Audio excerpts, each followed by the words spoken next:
ठीक है। AIMIM leader Asim Mohammad Qureshi साहब, आपसे समझने की कोशिश करूंगी।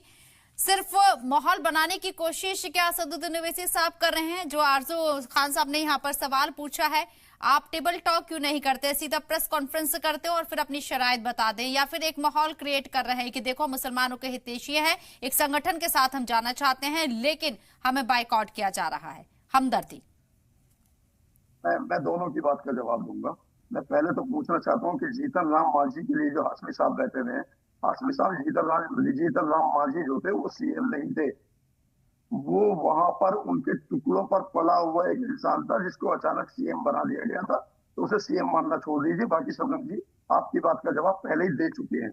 दूसरी बात, मैं आप बात करता हूँ भाई साहब से, आरजू खान साहब से। आरजू खान साहब, ये मुसलमान जो है ये इनके क्या नाम है, लालू प्रसाद यादव की देवड़ी का कुत्ता है क्या, जो उसके घर पर पड़ा रहेगा आकर?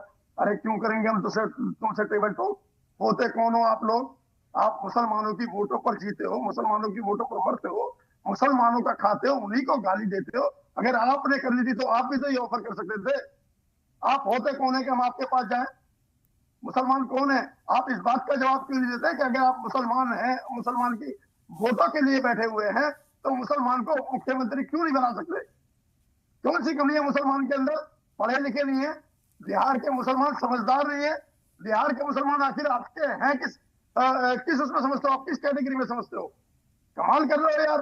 क्या डायरेक्ट ही आप प्रेस कॉन्फ्रेंस करते? क्यों नहीं करेंगे? इससे बड़ा टेबल और कौन सी होगी प्रेस से बड़ी? आप क्या चाहते हैं? टेबल के नीचे से आपसे बात करें? खुलेआम बात करेंगे, खुलकर बोलेंगे और खुलकर कहेंगे कि जब तक आपके यहां से कोई ऐसा ऑफर नहीं मिलता है कि आप मुसलमान को उप मुख्यमंत्री बनाएंगे, तब तक बिहार का मुसलमान अपनी मुट्ठी आपके लिए बिल्कुल नहीं खोलेगा।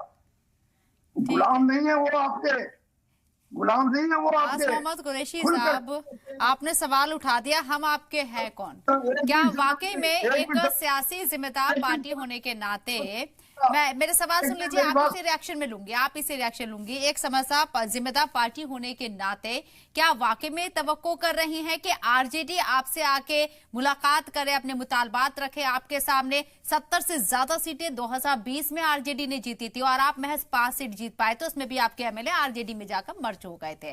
तो क्या सियासी एतबार से, मैं सियासी कद की बात कर रही हूँ बिहार के अंदर, असदुद्दीन ओवैसी बहुत बड़े लीडर है, लेकिन सियासी कद बिहार में आरजेडी का बड़ा है। मैडम 20 सीटों पे इलेक्शन लड़ा और 5 पर जीते, ये कम बात समझ रहे हो? कैसे कैसे कह रहे हो आप कद हमारा ज्यादा बड़ा नहीं है बिहार के अंदर?